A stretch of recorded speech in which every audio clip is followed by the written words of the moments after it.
നമസ്കാരം. യഥാർത്ഥ ഭക്തൻ ആരെന്ന് ഭഗവത്ഗീത ഉദ്ധരിച്ച് കഴിഞ്ഞ ദിവസം മുഖ്യമന്ത്രി പിണറായി വിജയൻ ആഗോള അയ്യപ്പ സംഗമം ഉദ്ഘാടനം ചെയ്ത് പറഞ്ഞിരുന്നു.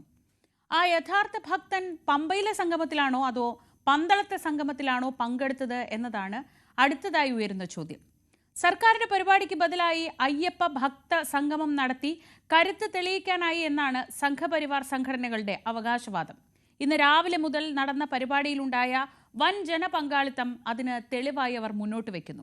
2018 പോലെ ശബരിമല വീണ്ടും വാർത്തകളിൽ നിറയുമ്പോൾ അത് തെരഞ്ഞെടുപ്പിലേക്ക് ഉറ്റുനോക്കിയാണോ? ന്യൂസ് അറ്റ് 9 തുടങ്ങുകയാണ്. ആദ്യം പ്രധാന തലക്കെട്ടുകൾ നോക്കാം. സർക്കാരിന് വിമർശനവും പരിഹാസവുമായി പമ്പയിൽ വിശ്വാസ സംഗമം. ഭക്തരാരെന്ന് പിണറായി പഠിപ്പിക്കേണ്ടെന്ന് BJP നേതാവ് അണ്ണാമലൈ. இதுல ஆச்சரியம் என்னன்னா, கடவுளே இல்லை என்று சொல்லக்கூடியவர், கடவுளை நம்பாத திரு விஜயன் அவர்கள் மேடைக்கு வந்து பகவத்கீதையை பத்தி நமக்கு பாடம் எடுக்கிறார். ஆச்சரியம் பாருங்க. ஒரு அப்பதான் நினைச்சேன், கேரளால கம்யூனிஸ்ட்காரங்கெல்லாம் இன்னைக்கு பகவத்கீதையை படிக்க ஆரம்பிச்சாங்கன்னா என்ன ஆகும்னு யோசிச்சு பாருங்க. യഥാർത്ഥ വിശ്വാസികളുടെ സംഗമം എന്ന് സംഘാടകർ.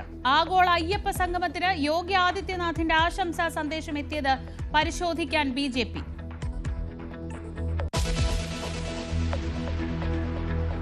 സംസ്ഥാനത്ത് സമഗ്ര വോട്ടർ പട്ടിക നീട്ടിവെക്കണമെന്ന് മുഖ്യ തെരഞ്ഞെടുപ്പ് ഓഫീസർ. തദ്ദേശ തെരഞ്ഞെടുപ്പ് തീരും വരെ നീട്ടണമെന്ന് കേന്ദ്ര തെരഞ്ഞെടുപ്പ് കമ്മീഷണർക്ക് കത്തയച്ചു. നീക്കം സർവകക്ഷി യോഗത്തിൽ രാഷ്ട്രീയ പാർട്ടികളുടെ ആവശ്യപ്രകാരം.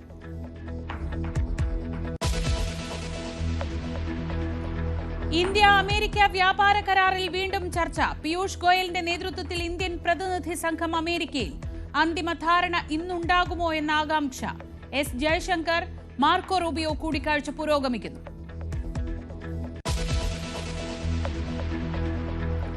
സ്വതന്ത്ര പലസ്തീൻ രാഷ്ട്രത്തിന് പിന്തുണയേറിയതോടെ ഗാസയിൽ ആക്രമണം കടുപ്പിച്ച് ഇസ്രയേൽ. യുദ്ധലക്ഷ്യങ്ങൾ നേടും വരെ വിട്ടുവീഴ്ചയ്ക്കില്ലെന്ന് ബെഞ്ചമിൻ നെതന്യാഹു. ദ്വിരാഷ്ട്ര പരിഹാരമെന്ന ചർച്ച UN പൊതുസമ്മേളനത്തിൽ ഉയരുമോ എന്ന് ഉറ്റുനോക്കി ലോകം.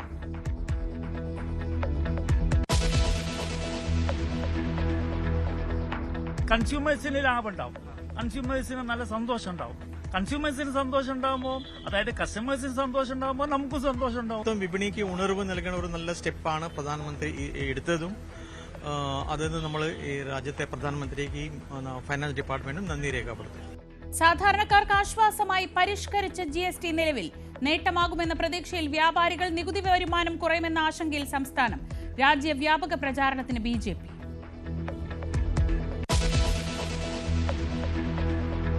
സ്വന്തം ജനതയെ ബോംബിട്ട് കൊന്ന പാകിസ്ഥാൻ വ്യോമസേന. ഖൈബർ പഖ്തൂൺഖ്വയിൽ നടന്ന ആക്രമണത്തിൽ കൊല്ലപ്പെട്ടത് 30 പേർ. പാക് അധിനിവേശ കശ്മീർ തിരിച്ചുപിടിക്കുമെന്ന് രാജ്നാഥ് സിംഗ്.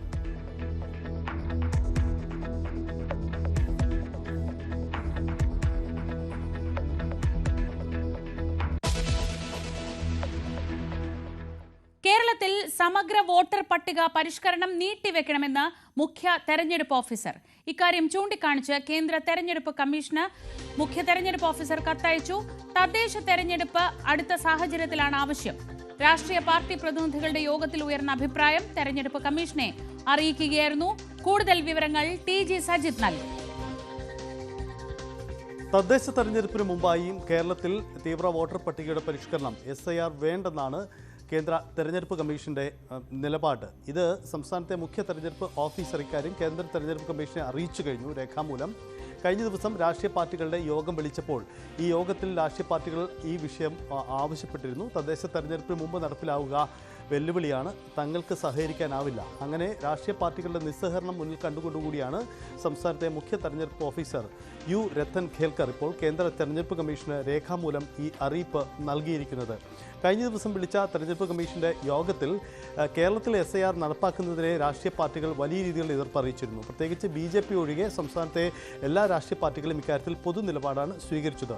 CPM ആവട്ടെ, CPI ആവട്ടെ, കോൺഗ്രസ് ആവട്ടെ, മുസ്ലിം ലീഗ് ആവട്ടെ, ഇവരൊക്കെ സമാനമായ നിലപാടാണ് ഇക്കാര്യത്തിൽ സ്വീകരിച്ചത്. ബീഹാർ മോഡൽ കേരളത്തിൽ ഇത് നടപ്പാക്കേണ്ട സാഹചര്യം ഇപ്പോഴില്ല. രണ്ടിടങ്ങളും രണ്ട് സാഹചര്യം എന്നതാണ് രാഷ്ട്രീയ പാർട്ടികളുടെ നിലപാട്.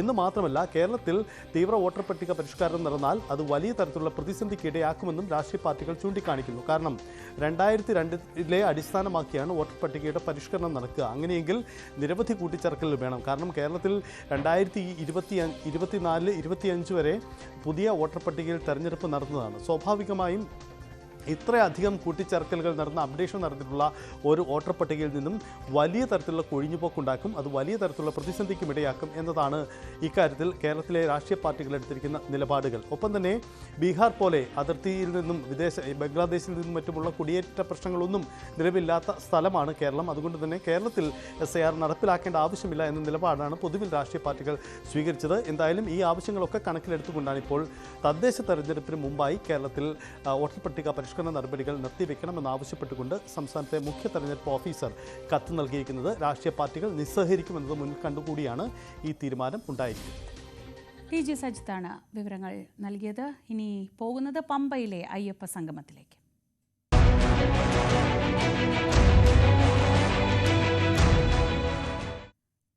പമ്പയിലല്ല, ഇന്ന് പന്തളത്തായിരുന്നു വിശ്വാസ സംഗമം നടന്നത്. സർക്കാരിന് ബദലായി അയ്യപ്പ ഭക്ത സംഗമം നടത്തി കരുത്ത് തെളിയിക്കാനായി എന്ന ആത്മവിശ്വാസത്തിലാണ് സംഘപരിവാർ സംഘടനകൾ. ഇന്ന് രാവിലെ മുതൽ നടന്ന സെമിനാറുകളിൽ വലിയ ജനപങ്കാളിത്തമുണ്ടായിരുന്നു. കേരളത്തിലെ കമ്മ്യൂണിസ്റ്റുകൾ ഭഗവത്ഗീത പഠിച്ചു തുടങ്ങിയെന്ന് സംഗമം ഉദ്ഘാടനം ചെയ്ത BJP നേതാവ് കെ അണ്ണാമലൈ പറഞ്ഞു. ഭഗവത്ഗീതയുടെ 18 അധ്യായവും പഠിക്കാൻ പിണറായി തയ്യാറാകണം. ഒരു ഭക്തൻ എങ്ങനെ ആവണമെന്ന് പിണറായി വിജയൻ പഠിപ്പിക്കാൻ തുടങ്ങിയത് ആണ് കൗതുകം. ഭക്തനാണെങ്കിൽ സുപ്രീം കോടതിയിൽ സത്യവാങ്മൂലം തിരുത്തി നൽകാൻ സർക്കാർ തയ്യാറാകണമെന്നും കെ അണ്ണാമലൈ ആവശ്യപ്പെട്ടു. குளோபல் ஐயப்பா கான்ஃபரன்ஸ் என்கின்ற பெயரில் அனைத்துலக ஐயப்பன் பக்தர்களை ஒருங்கிணைத்து இங்கே கேரள மாநிலத்தினுடைய கம்யூனிஸ்ட் அரசு ஒரு விழாவை ஏற்பாடு செய்திருந்தார். இதில் ரொம்ப ஆச்சரியமான விஷயம், இந்த விழாவிற்கு முக்கிய விருந்தினராக யாரை அழைத்தார்கள் என்பதுதான் முக்கியம்.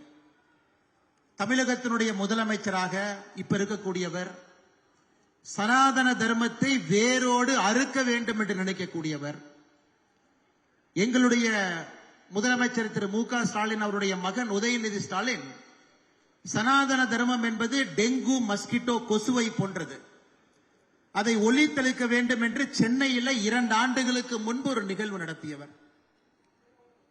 அதுல திரு மு க ஸ்டாலின் அவர்களை இந்த நிகழ்வுக்கு முக்கிய விருந்தினராக கேரள மாநிலத்தினுடைய முதலமைச்சர் பினராயி விஜயன் அவர்கள் இங்க வாங்கன்னு கூப்பிடும் பொழுதே நமக்கு தெரியும் இது ஐயப்பனுக்காக போடப்படக்கூடிய ஒரு நிகழ்வு கிடையாது, மக்களை ஏமாற்றி அரசியல்ல ஓட்டை வாங்குவதற்காக ஒரு நிகழ்வு இங்க போடுறாங்க என்பது தெள்ள தெளிவாக நமக்கு தெரியும். ஆனா திரு ஸ்டாலின் அவர்களையும் திரு பினராயி விஜயன் அவர்களையும் நான் அவர்களை எப்படி அழைப்பேன் என்று சொன்னால் நாஸ்திக் டிராமாச்சாரி என்றுதான் அழைப்பேன். அதாவது நாத்திகத்தை விரும்பக்கூடிய, டிராமா நடத்த வேண்டும் என்று நினைக்கக்கூடிய 2 நபர்கள் இணைந்து நாஸ்திக் டிராமாச்சாரியாக இந்த நிகழ்வை நடத்தி முடித்திருக்கின்றார்.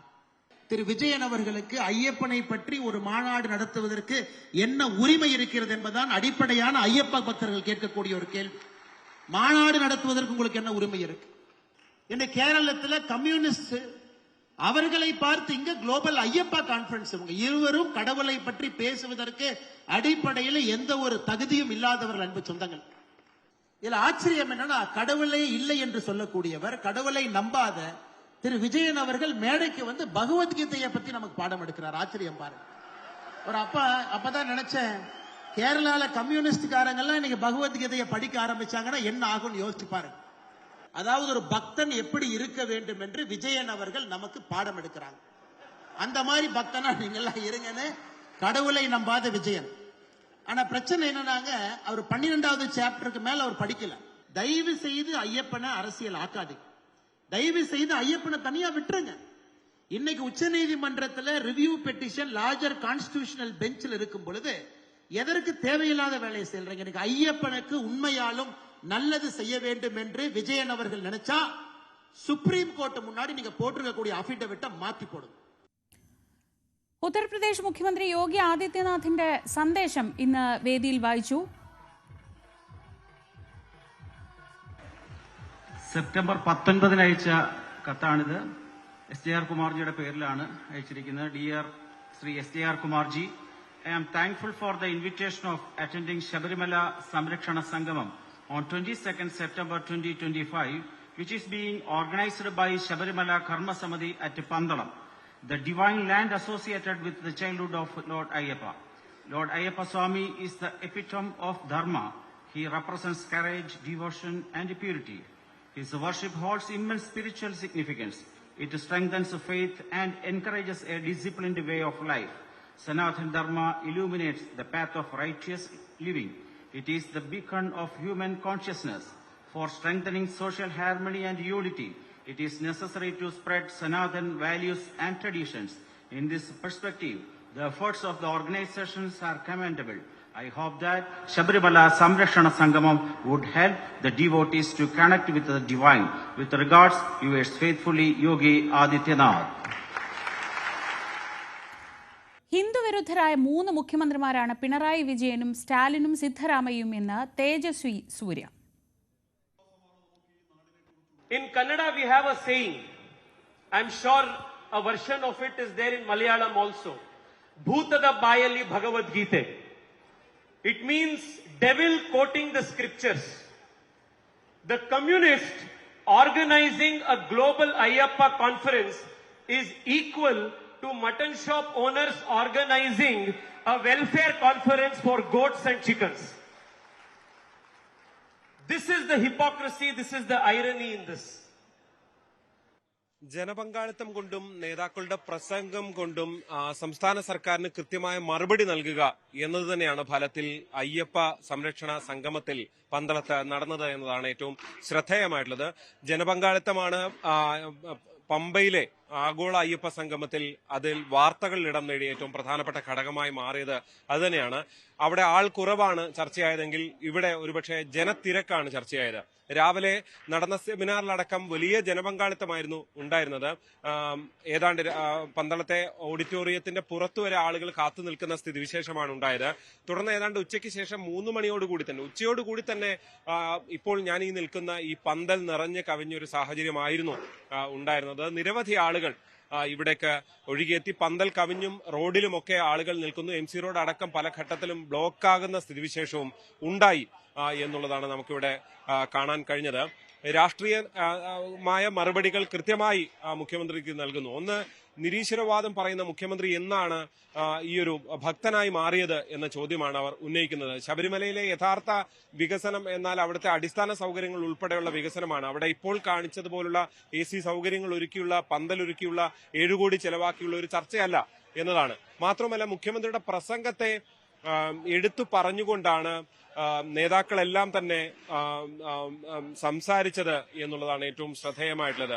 ഭഗവത്ഗീത ശ്ലോകം കൃത്യമായി മനസ്സിലാക്കാതെയാണ് മുഖ്യമന്ത്രി സംസാരിച്ചത്. ഭഗവത്ഗീത മുഖ്യമന്ത്രി പൂർണ്ണമായും പഠിക്കാനെങ്കിലും തയ്യാറാകണം എന്ന് പറയുന്നു. ഈ ഉദ്ധരിച്ച ശ്ലോകത്തിൽ തന്നെയുള്ള പിഴവുകൾ ചൂണ്ടിക്കാണിച്ച് നേതാക്കൾ സംസാരിക്കുന്നു.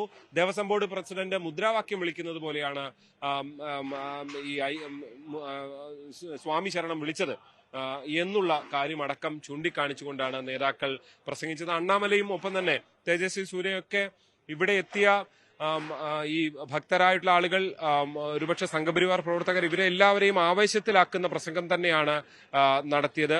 നാസ്തിക ഡ്രാമാചാരി എന്നാണ് അണ്ണാമലൈ മുഖ്യമന്ത്രി പിണറായി വിജയനെ വിളിച്ചത് എന്നുള്ളതാണ്.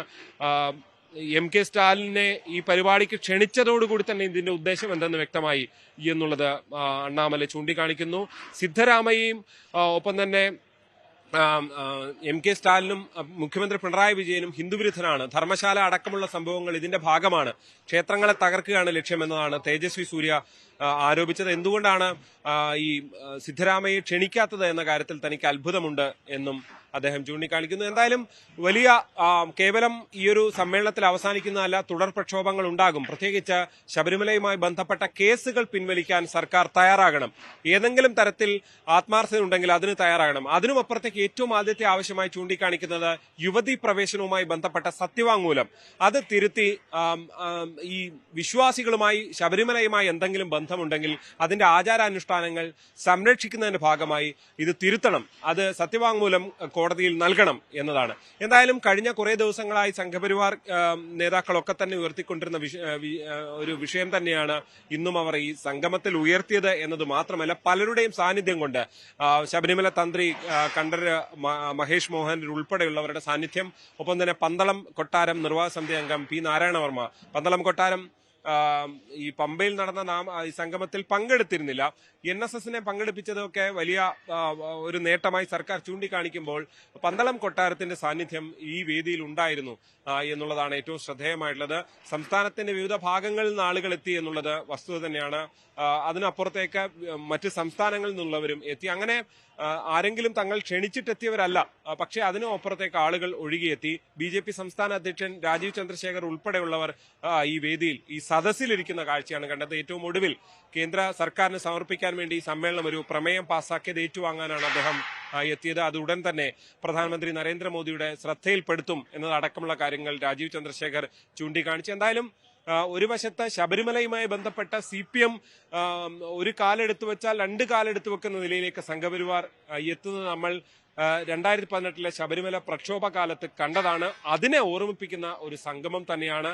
അന്നും പന്തളത്തായിരുന്നു തുടങ്ങിയത്, ഇന്നും ഇതാ പന്തളത്ത് തുടങ്ങിയിരിക്കുന്നു. അതൊരു തെരഞ്ഞെടുപ്പ് കാലത്ത് തുടങ്ങുന്നു എന്നുള്ളതാണ്. ഇതിനി എങ്ങനെ മുന്നോട്ട് പോകും എന്നുള്ളതാണ് തീർച്ചയായും കാത്തിരുന്നു കാണേണ്ടത്. ശ്രീജിത്താണ് വിവരങ്ങൾ നൽകിയത്.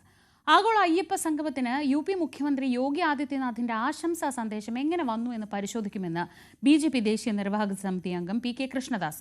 പമ്പയിൽ സർക്കാർ നടത്തിയ സംഗമത്തിന് അയ്യപ്പൻ വിളക്കിന്റെ ആളുപോലും ഉണ്ടായിരുന്നില്ലെന്നും കൃഷ്ണദാസ് വിമർശിച്ചു. യോഗിയുടെ സാധാരണ മുഖ്യമന്ത്രിമാരെ ക്ഷണിക്കാറുണ്ട്. ഇനി അദ്ദേഹത്തിന്റെ ഓഫീസാണോ ഈ സന്ദേശം കൊടുത്തതിൽ ഞങ്ങൾ അതിനെക്കുറിച്ച് പരിശോധിക്കുന്നുണ്ട്. ഞങ്ങൾ അതിനെക്കുറിച്ച് ആധികാരികമായ അഭിപ്രായം ഞങ്ങൾ പിന്നീട് വ്യക്തമാക്കുന്നതാണ്. ജനങ്ങളെ സഹായിച്ച് GST 2.0.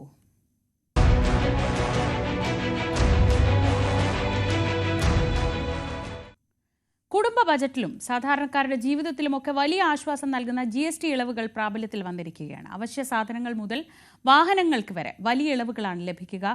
ജീവൻ രക്ഷാ മരുന്നുകൾക്കും ഇനി മുതൽ വില കുറയും. അതേസമയം ആഡംബര വാഹനങ്ങൾ, കാർബണേറ്റഡ് പാനീയങ്ങൾ ഇവയ്ക്കൊപ്പം ലോട്ടറി നികുതിയും 40% ഉയർത്തി. ഇത് സംസ്ഥാനത്തിന് വലിയ നഷ്ടമുണ്ടാക്കുമെന്നാണ് ധനമന്ത്രിയുടെ പ്രതികരണം. പുതിയ GST സ്ലാബുകൾ സാധാരണക്കാർക്കടക്കം വലിയ രീതിയിൽ ഉപയോഗപ്രദമാകുമെന്നാണ് വിലയിരുത്തലുകൾ വരുന്നത്. നിലവിൽ 0%, 5%, 18%, 40% എന്നിങ്ങനെയാണ് GST സ്ലാബുകൾ വരുന്നത്. ഇതിൽ നമ്മൾ രാവിലെ എണീക്കുന്നത് മുതൽ നമ്മൾ ഉറങ്ങുന്നത് വരെ നമ്മൾ ഉപയോഗിക്കുന്ന മിക്ക സാധനങ്ങൾക്കും വില വലിയ രീതിയിൽ കുറഞ്ഞു എന്നുള്ളതാണ് ഏറ്റവും പ്രധാനപ്പെട്ട കാര്യം. കേന്ദ്ര സർക്കാരിന് ജനപ്രീതി നേടുന്ന ഒരു തീരുമാനത്തിലേക്കാണ് ഇപ്പോൾ കാര്യങ്ങൾ എത്തിയിരിക്കുന്നത്. ഇതിൽ നമ്മൾ കഴിക്കുന്ന ആഹാരത്തിനടക്കം നമ്മൾ ഉപയോഗിക്കുന്ന ടൂത്ത് പേസ്റ്റ്, അതുപോലെ സോപ്പ് തുടങ്ങിയിട്ടുള്ള കാര്യങ്ങൾക്കെല്ലാം വലിയ രീതിയിൽ വില കുറയും. അതുപോലെ മറ്റൊരു പ്രധാനപ്പെട്ട കാര്യം, കുട്ടികളുടെ വിദ്യാഭ്യാസത്തിന് ആവശ്യമായിട്ടുള്ള സാമഗ്രികളുടെ വിലയും വലിയ രീതിയിൽ കുറയുമെന്നുള്ളതാണ് ഏറ്റവും പ്രധാനപ്പെട്ട കാര്യം. അതിൽ നോട്ട്ബുക്ക് വരും, പുസ്തകങ്ങൾ വരും, മാപ്പ് വരും, ഗ്ലോബ് വരും തുടങ്ങിയിട്ടുള്ള പ്രധാനപ്പെട്ട കാര്യങ്ങൾ, പെൻസിൽ, പേന തുടങ്ങിയിട്ടുള്ള എല്ലാ അവശ്യ സാധനങ്ങൾക്കും വില കുറയും. അതിനെല്ലാം 0 GST ആണ് ഇപ്പോൾ പ്രഖ്യാപിച്ചിരിക്കുന്നത്. അതുപോലെ ഹെൽത്ത് ഇൻഷുറൻസ്, ലൈഫ് ഇൻഷുറൻസ് തുടങ്ങിയിട്ടുള്ള കാര്യങ്ങൾക്ക് വില കുറയും, വലിയ രീതിയിലുള്ള വില കുറവുണ്ടാകും. അതുപോലെ വാഹനങ്ങൾക്ക് ഇപ്പോൾ ഒരു 350 cc താഴെയുള്ള ബൈക്കുകൾ, അതുപോലെ മുച്ചക്ര വാഹനം, ഓട്ടോറിക്ഷ, അതുപോലെ കാറുകൾ തുടങ്ങിയിട്ടുള്ളവയ്ക്ക് വില കുറയും. 20 ലക്ഷത്തിന് താഴെയുള്ള കാറുകൾക്കാണ് വില കുറയുക. അതിൽ ഇപ്പോൾ തന്നെ പല കമ്പനികളും അതിൻ്റെ സൈറ്റുകൾ എടുത്ത് നോക്കുമ്പോൾ അറിയാൻ കഴിയുന്നുണ്ട്. അത് ഇത്ര രൂപ കുറയുന്നുണ്ട്, 99,000 കുറയും, 98,000 കുറയും, 92,000 കുറയും. ഇങ്ങനെ പല രീതിയിലുള്ള വിലക്കുറവുകൾ വാഹന കമ്പനികൾ ഇന്നു മുതൽ തന്നെ അവരുടെ സൈറ്റുകളിൽ പ്രദർശിപ്പിക്കുന്നുണ്ട്. അതുപോലെ തന്നെ 1 ലക്ഷം രൂപയുടെ ഒരു ബൈക്കാണെന്നുണ്ടെങ്കിൽ അതിന് 10,000 രൂപ വരെ വില കുറയും. അവശ്യ മരുന്നുകൾക്ക് വില കുറയും. അതാണ് ഏറ്റവും പ്രധാനപ്പെട്ട കാര്യം. തുണികൾക്ക് വില കുറയും. 2,500 രൂപയ്ക്ക് താഴെയുള്ള തുണിത്തരങ്ങൾക്ക് വലിയ രീതിയിലുള്ള വില കുറവുണ്ടാവും. അതേസമയം 2,500 രൂപയ്ക്ക് മുകളിലുള്ള തുണിത്തരങ്ങൾക്ക് അത് വില കൂടാനുള്ള ഒരു സാധ്യതയുണ്ട്. വില കൂടും എന്നുള്ളതാണ് ഏറ്റവും പ്രധാനപ്പെട്ട കാര്യം. അതുപോലെ ലക്ഷറി വാഹനങ്ങൾ, അതുപോലെ 20 ലക്ഷം രൂപയ്ക്ക് മുകളിലുള്ള ഇലക്ട്രിക് വാഹനങ്ങൾ തുടങ്ങിയിട്ടുള്ള സാധനങ്ങൾക്ക് വില കൂടുമെന്നുള്ളതാണ് ഏറ്റവും പ്രധാനപ്പെട്ട കാര്യം. കാര്യം. നമ്മൾ കുടിക്കുന്ന പെപ്സി, സ്പ്രൈറ്റ് തുടങ്ങിയവയ്ക്ക് വില കൂടും, അതുപോലെ ലക്ഷറി വാഹനങ്ങൾക്ക് വില കൂടും, തുടങ്ങി പാൻ മസാലയ്ക്ക് വില കൂടും, സിഗരറ്റിന് വില കൂടും, തുടങ്ങി നമുക്ക് ആവശ്യമില്ലാത്ത എന്നാൽ ആളുകൾ ഉപയോഗിക്കുന്ന സാധനങ്ങൾക്ക് വില കൂടും. എന്നാൽ വളരെ അത്യാവശ്യമായിട്ടുള്ള സാധനങ്ങൾക്കെല്ലാം വില കുറയും എന്നുള്ളതാണ് ഏറ്റവും പ്രധാനപ്പെട്ട കാര്യം. ഇതിൽ സംസ്ഥാന സർക്കാരിനെ സംബന്ധിച്ച് വലിയ രീതിയിലുള്ള ഒരു ആശങ്ക നിലനിൽക്കുന്നുണ്ട്. കാരണം 8,000 മുതൽ 10,000 കോടി രൂപയുടെ വാർഷിക വരുമാനമാണ് സംസ്ഥാന സർക്കാരിന് ഇതിൽ നിന്ന്, ഈ പുതിയ GST സ്ലാബ് കാരണം കുറയുന്നത്, നഷ്ടം വരുന്നത് എന്നുള്ളതാണ് പ്രധാനപ്പെട്ട കാര്യം. ഇതിൽ ലോട്ടറി 40% നികുതിയിലേക്ക് എത്തുന്നു. ലോട്ടറിക്ക് നികുതി കൂടുമ്പോൾ അതിന് ആനുപാതികമായിട്ടുള്ള ലോട്ടറി വില കൂട്ടാൻ കഴിയില്ല. കാരണം ലോട്ടറി വില കൂട്ടിയാൽ വിൽപ്പന കുറയും എന്നുള്ള ഒരു കാര്യം സർക്കാരിന് മുന്നിലുണ്ട്. അതുകൊണ്ട് തന്നെ ലോട്ടറിക്ക് വില കുറയില്ല, വില കൂടില്ല. എന്നാൽ സമ്മാന തുകയ്ക്ക് വില കുറയാനാണ്, സമ്മാന തുക കുറയ്ക്കാനും അതുപോലെ ഏജന്റുമാരുടെ കമ്മീഷൻ കുറയ്ക്കാനുമുള്ള നീക്കത്തിലേക്കാണ് സംസ്ഥാന സർക്കാർ പോകുന്നത്. ഇത്തരത്തിൽ 8,000 മുതൽ 10,000 കോടി രൂപ വരെ സർക്കാരിന് കുറവ് വരുന്നതിനാൽ, നഷ്ടം വരുന്നതിനാൽ GST സ്ലാബിൽ, അതായത് 60% GST തുക സംസ്ഥാന സർക്കാരുകൾക്ക് കൊടുക്കണമെന്നുള്ള ആവശ്യമാണ് കേരളത്തിൽ നിന്ന് ഉയരുന്നത്. എന്തായാലും സാധാരണക്കാരെ സംബന്ധിച്ച് വലിയ രീതിയിലുള്ള അവർക്ക് ഉപകാരപ്രദമാകുന്ന ഒരു നീക്കമാണ് കേന്ദ്ര സർക്കാരിന് ഉണ്ടായിരിക്കുന്നത്. അതേസമയം തന്നെ സംസ്ഥാന സർക്കാരിനെ സംബന്ധിച്ച് ചെറിയ നഷ്ടങ്ങൾ ഉണ്ടാവാനുള്ള ഒരു സാധ്യതയുണ്ട്. എന്തായാലും ജനോപകാരപ്രദമായിട്ടുള്ള ജനപ്രീതി കേന്ദ്ര സർക്കാരിന് നേടിക്കൊടുക്കുന്ന ഒരു തീരുമാനത്തിലേക്കാണ് കേന്ദ്ര സർക്കാർ എത്തിയിരിക്കുന്നത്. അഭിലാഷ് രാധാകൃഷ്ണനാണ് വിവരങ്ങൾ നൽകിയത്. GST പരിഷ്കരണം ചില്ലറ വിൽപ്പന മേഖലയിൽ പ്രതിഫലിക്കാൻ ദിവസങ്ങളെടുക്കും. എങ്കിലും പരിഷ്കരണം നേട്ടമാകുമെന്ന പ്രതീക്ഷയിലാണ് വ്യാപാരികൾ. കേന്ദ്ര സർക്കാർ പ്രഖ്യാപിച്ച GST പരിഷ്കാരങ്ങളുടെ ഗുണഫലങ്ങൾ ഈ പ്രാദേശിക തലത്തിലുള്ള റീറ്റെയിൽ കച്ചവടക്കാരിലേക്ക് എത്താൻ ഇനിയും സമയം എടുക്കുമെന്ന് തന്നെയാണ് കച്ചവടക്കാരുടെ പ്രതികരണങ്ങളിൽ നിന്നും വ്യക്തമാകുന്നത്. നമുക്ക് ലാഭം കുറയാണെങ്കിലും കൂടി നമുക്കൊരു കാര്യം സന്തോഷിക്കാം, നമ്മളിപ്പം സാധനം വാങ്ങിക്കാൻ വരുന്ന ആളുകളെ കൈമൊന്നും ആ പ്രൊഡക്റ്റിന് അതിനേക്കാളും വില കുറച്ചിട്ട് അവർക്ക് കൊടുക്കാൻ കഴിയല്ലോ. പണ്ട് അവന്റെ സാമ്പത്തിക സ്ഥിതി കുറവുള്ളതിനെ കൊണ്ട് ഒരു സോപ്പ്, ഒരു പേസ്റ്റ് വാങ്ങിച്ചു കൊണ്ടുപോകുന്ന ആള് വില കുറച്ച് കുറയുമ്പോഴേ ഈ നമ്പർ ഓഫ് സാധനങ്ങൾ കൂട്ടല്ലോ. അപ്പോൾ ബജറ്റിൽ ചില കാര്യങ്ങൾ അങ്ങ് ചുരുക്കി പിടിക്കുന്നത് ഇച്ചിരൂടെ അയച്ചുവിടുമ്പോ കൺസ്യൂമേഴ്സിന് ലാഭം ഉണ്ടാവും, കൺസ്യൂമേഴ്സിന് നല്ല സന്തോഷം ഉണ്ടാവും. കൺസ്യൂമേഴ്സിന് സന്തോഷം ഉണ്ടാകുമ്പോൾ, അതായത് കസ്റ്റമേഴ്സിന് സന്തോഷം ഉണ്ടാകുമ്പോൾ നമുക്കും സന്തോഷം ഉണ്ടാവും. ചെറുകിട കച്ചവടക്കാർക്ക് കൂടുതൽ സാധനങ്ങൾ വിറ്റുപോകും, ആളുകൾ കൂടുതൽ വാങ്ങൽ ശേഷി ഉണ്ടാവും. പക്ഷേ ഈ വലിയ കമ്പനികളൊക്കെ പലപ്പോഴും ഈ ലക്ഷക്കണക്കിന് ആണ് അവരുടെ കൈവശം സ്റ്റോക്ക് ഇരിക്കുന്നത്. ആ സ്റ്റോക്കുകൾ ഈ ഓൺലൈൻ ബില്ലിംഗ് ഒക്കെ നടക്കുന്ന മാളുകൾ പോലെയുള്ള ഇടങ്ങളിലൂടെ വിറ്റഴിക്കാൻ ബുദ്ധിമുട്ടുണ്ടാവും. അപ്പോൾ ഇപ്പോൾ എടുത്ത ഈ സ്റ്റെപ്പ് മൊത്തം വിപണിക്ക് ഉണർവ് നൽകുന്ന ഒരു നല്ല സ്റ്റെപ്പാണ് പ്രധാനമന്ത്രി എടുത്തതും. അതിന് നമ്മൾ ഈ രാജ്യത്തെ പ്രധാനമന്ത്രിക്ക് ഫൈനാൻസ് ഡിപ്പാർട്ട്മെന്റും നന്ദി രേഖപ്പെടുത്തും. കാരണം പർച്ചേസിംഗ് പവർ ഓട്ടോമാറ്റിക്കലി അവരുടെ സേവിംഗ് കൂടുമ്പോൾ, അത് അവരുടെ പർച്ചേസിംഗ് പവർ കൂടുമ്പോൾ അവർ കൂടുതൽ സാധനം വാങ്ങാനുള്ള കഴിവ് അവർക്കുണ്ടാവും, അല്ലെങ്കിൽ സേവിംഗ് കയ്യിൽ കൂടുതലുണ്ടാവും. അത് ബാങ്ക് ഡെപ്പോസിറ്റ്, പിന്നെ രാജ്യത്തിന്റെ ബെനിഫിറ്റ്. അപ്പോൾ മൊത്തത്തിൽ വിൻ വിൻ ആണ്. It's A wonderful decision that government has taken and we as A people approve this very. Kozhikode പോലെയുള്ള മിഠായി തെരുവിലൊക്കെ ഏറ്റവും ശക്തമായി നിലനിൽക്കുന്നത് റീറ്റെയിൽ മേഖലയാണ്. താനും ഇക്കാര്യത്തിൽ എന്തെങ്കിലും തീരുമാനമൊക്കെ വരും ദിവസങ്ങളിൽ ഉണ്ടാകുമെന്നാണ് ഉണ്ടാകുമെന്നാണ് ഇവർ പ്രതീക്ഷിക്കുന്നത്. എന്നെ സംബന്ധിച്ചിടത്തോളം പറയുകയാണെന്നുണ്ടെങ്കിൽ അതിനെക്കുറിച്ച് ഒരു കറക്റ്റായിട്ടുള്ള ഒരു പിക്ചർ ആയിട്ടില്ല. എന്നാലും ഇങ്ങനെ ഉള്ളത് എന്താ പറയാ, ഒന്ന് ക്ലാരിഫിക്കേഷൻ ആയി വരുന്നേ ഉള്ളൂ. എന്തായാലും കച്ചവടത്തിന് മോശം ഉണ്ടാവാൻ സാധ്യതയില്ല. ഇല്ല മോശം ഉണ്ടാവാൻ സാധ്യതയില്ല. ഈവൻ കാർ മേടിക്കുന്നവരൊക്കെ CC ഒക്കെ ഉണ്ട്, 1.2, 1.6 അങ്ങനെയൊക്കെ ആയിക്കഴിഞ്ഞാൽ അതിന്റെ ഗുണങ്ങൾ ഉണ്ടാവും എന്തായാലും. പക്ഷെ ഫൈനലി കുറച്ച് ഗുണങ്ങൾ ഉണ്ടാവും എന്തായാലും. വീടുണ്ടാക്കുന്ന ഒരാൾക്ക് ഗുണം ചെയ്യും, സിമെന്റ് കുറയും, അങ്ങനെ കുറച്ച് കാര്യങ്ങളൊക്കെ കുറയും.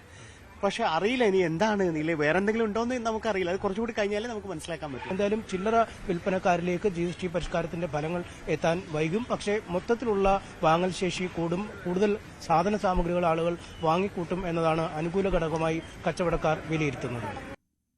ഇടവേളയ്ക്ക് ശേഷം മടങ്ങിയെത്താം. പാകിസ്ഥാനിലെ ഖൈബർ പക്തൂൺഖ്വയിൽ പാക് വ്യോമസേന നടത്തിയ ആക്രമണത്തിൽ സ്ത്രീകളും കുട്ടികളും ഉൾപ്പെടെ 30 പേർ കൊല്ലപ്പെട്ടു. തിങ്കളാഴ്ച പുലർച്ചെ 2 മണിക്ക് ഭീകര സംഘടനയായ തെഹ്രീക്ക് താലിബാൻ കേന്ദ്രങ്ങൾ ലക്ഷ്യമാക്കിയായിരുന്നു ആക്രമണം. അതേസമയം ആക്രമണത്തിൽ കൊല്ലപ്പെട്ടത് മുഴുവൻ സാധാരണക്കാരാണെന്നാണ് റിപ്പോർട്ട്. വിവരങ്ങളുമായി മനു ഭരത്. മനു, ലക്ഷ്യമിട്ടിരുന്നത് ഭീകര കേന്ദ്രങ്ങളാണെന്ന് പറഞ്ഞെങ്കിലും ഖൈബർ പക്തൂൺഖ്വ എന്നൊക്കെ പറയുന്നത് ഏറ്റവും സാധാരണക്കാരായ ഗോത്രവർഗ്ഗക്കാരായ ആളുകൾ താമസിക്കുന്ന മേഖലയാണ്. അവിടെ നടന്ന ഈ ആക്രമണത്തെ എങ്ങനെയാണ് പാകിസ്ഥാൻ സർക്കാരും സൈന്യവും ന്യായീകരിക്കുന്നത്? ഇതിൽ പാകിസ്ഥാൻ സൈന്യം ഇത് ന്യായീകരിക്കുന്നത് തീവ്രവാദി സംഘങ്ങൾക്ക് നേരെ അല്ലെങ്കിൽ അവരുടെ ബോംബ് നിർമ്മാണ കേന്ദ്രങ്ങൾക്ക് നേരെ നടന്ന ആക്രമണം എന്ന തരത്തിലാണ്. പക്ഷേ യഥാർത്ഥത്തിൽ അവിടെ തകർന്നു വീണിരിക്കുന്നത് വീടുകളാണ്. 5ലധികം വീടുകൾ പൂർണ്ണമായി തകർന്നതിൻ്റെ വിവരങ്ങൾ പുറത്തു വന്നു. 30ഓളം ആളുകൾ കൊല്ലപ്പെട്ടിട്ടുണ്ട്. അതിൽ വലിയൊരു വിഭാഗം സ്ത്രീകളും കുട്ടികളുമുണ്ട് എന്ന വിവരങ്ങൾ കൂടി പുറത്തു വരുമ്പോൾ പാകിസ്ഥാൻ്റെ ഈ ന്യായീകരണം പൂർണ്ണമായും അംഗീകരിക്കാൻ കഴിയാത്ത ഒന്നാണ് എന്ന് വ്യക്തമാവസ്ഥയിൽ പരിക്കേറ്റിട്ടുണ്ട്. സ്വാഭാവികമായും അവിടുത്തെ പൊതുജനങ്ങളും സൈന്യവും തമ്മിലുള്ള സംഘർഷം എല്ലാ പ്രവിശ്യകളിലും ഉണ്ട്. നമുക്കറിയാം, ബലൂച്ച് പോരാളികൾ ഒരു വശത്ത് ശക്തമായി പോരാട്ടം നടത്തുന്നു, അതുപോലെ തന്നെ ഖൈബർ പഖ്തുൻഖയിൽ പോരാട്ടം നടത്തുന്നു. സിന്ധ് പ്രവിശ്യയിലും ആളുകൾക്ക് പ്രത്യേക രാജ്യം വേണം എന്ന നിലപാടാണുള്ളത്. അങ്ങനെ പാകിസ്ഥാൻ്റെ പ്രവിശ്യകളെല്ലാം ആ രാജ്യത്തോട് നിന്ന് വിഘടിച്ച് നിൽക്കുന്ന ഒരു സാഹചര്യത്തിൽ കൂടിയാണ് ഇത്തരത്തിലൊരു കനത്ത ആക്രമണത്തിന് പാകിസ്ഥാൻ തയ്യാറായത്. മറ്റ് രാജ്യങ്ങൾക്കൊന്നും ഒരുപക്ഷെ ചിന്തിക്കാൻ കഴിയാത്തൊരു തരത്തിൽ സ്വന്തം സൈന്യം തന്നെ അവിടെ ഈ ചൈനീസ് ജെറ്റാണ് ഇതിനായി ഉപയോഗിച്ചിട്ടുള്ളത്. J-17 ജെറ്റുകൾ വരികയും അവിടെ 8ഇടങ്ങളിൽ ഈ LS-6 എന്ന ഒരു ലേസർ ഗൈഡഡ് മ്യൂണിഷൻസ് ഉപയോഗിച്ച് അവിടെ ആക്രമണം നടത്തുകയും ചെയ്തിരിക്കും. അപ്പോൾ നിരവധി ഇടങ്ങളിൽ ബോംബുകൾ വീണിരിക്കുന്നു. അത് ആ പ്രദേശത്ത് വലിയ ഒരു ആഘാതം സൃഷ്ടിച്ചിരിക്കുന്നു എന്ന് തന്നെ വ്യക്തമാണ്. ഏതായാലും ഇതിനെ PTI, അവിടുത്തെ ഇമ്രാൻഖാനൊക്കെ നേതൃത്വം നൽകിയിരുന്ന PTI, പാകിസ്ഥാൻ തെഹ്രീക്കെ ഇൻസാഫ്, പറയുന്നത് ഇത് വളരെ ദുഃഖകരമായ ഒരു അവസ്ഥയാണ്. സ്വന്തം ആളുകൾക്ക്, അവിടുത്തെ ജീവിതങ്ങൾക്ക് യാതൊരു വിലയും കൽപ്പിക്കാത്ത ഒരു സർക്കാരിൻ്റെ നടപടിയായി മാത്രമേ ഇതിനെ കാണാൻ കഴിയുള്ളൂ എന്ന തരത്തിലുള്ള പ്രതികരണം വരുന്നു. ഷഹബാസ് ഷെരീഫ് സർക്കാരിൻ്റെ അങ്ങേയറ്റത്തെ പരാജയം, അതുമാത്രമല്ല ഇതുപോലെ ഒരു സാഹചര്യം നേരിടാനുള്ള കഴിവില്ലായ്മ കൂടിയാണ് ഈ ആക്രമണത്തിലൂടെ വ്യക്തമാകുന്നത് എന്ന് പുറത്തു വരികയാണ്. ഏതായാലും ആ പ്രവിശ്യയിൽ അഫ്ഗാനിസ്ഥാൻ്റെ പിന്തുണയോടുകൂടിയുള്ള ആക്രമണമാണ് നടക്കുന്നതെന്നാണ് പാകിസ്ഥാൻ പറയുന്നത്. പക്ഷേ പ്രാദേശിക ജനതയാകട്ടെ തങ്ങളുടെ സ്വാതന്ത്ര്യത്തിനു വേണ്ടിയും പാക് അധിനിവേശത്തിനും അല്ലെങ്കിൽ അവരുടെ ഭൂസ്വത്തും അതുപോലെ വിഭവങ്ങളും ചൂഷണം ചെയ്യുന്നതിനും ഒക്കെ തയ്യാറാകുന്ന പാക് സേനയ്ക്കെതിരെയുള്ള തങ്ങളുടെ സ്വാതന്ത്ര്യത്തിനു വേണ്ടിയുള്ള പോരാട്ടം എന്ന നിലയിലാണ് ഇതിനെ ചിത്രീകരിക്കുകയും ചെയ്യുന്നത്. ശരി, മനോഭരത്താണ് വിവരങ്ങൾ നൽകിയത്. പാക് അധിനിവേശ കശ്മീരിന്റെ നിയന്ത്രണം ഇന്ത്യ തിരിച്ചു പിടിക്കുമെന്ന് ഇതിനിടെ പ്രതിരോധ മന്ത്രി രാജ്നാഥ് സിംഗിന്റെ പ്രസ്താവന. നിലവിൽ ഭരണകൂടത്തിൽ നിന്ന് മേഖലയിലെ ജനങ്ങൾ സ്വാതന്ത്ര്യം ആവശ്യപ്പെടുന്നതിനാൽ ഇന്ത്യയുടെ ഭാഗത്തു നിന്ന് അങ്ങനെ ആക്രമണോത്സുകമായ നടപടികളിലേക്ക് കടക്കാതെ തന്നെ അത് സാധ്യമാവുമെന്നും രാജ്നാഥ് സിംഗ് പറഞ്ഞു. മൊറോക്കോയിൽ ഇന്ത്യൻ സമൂഹത്തെ അഭിസംബോധന ചെയ്യുകയായിരുന്നു അദ്ദേഹം.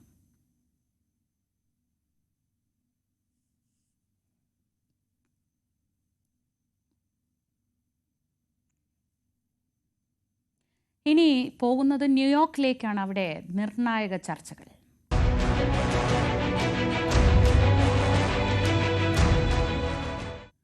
വ്യാപാര കരാർ ചർച്ചകൾക്കായി വാണിജ്യമന്ത്രി പീയൂഷ് ഗോയൽ ഉൾപ്പെട്ട ഇന്ത്യൻ സംഘം ന്യൂയോർക്കിലെത്തിയിരിക്കുന്നു. അമേരിക്കൻ പ്രതിനിധികൾ ഇന്ത്യയിലെത്തി നടത്തിയ ചർച്ചകളുടെ തുടർച്ചയായാണ് ഗോയൽ US-ലെത്തിയത്.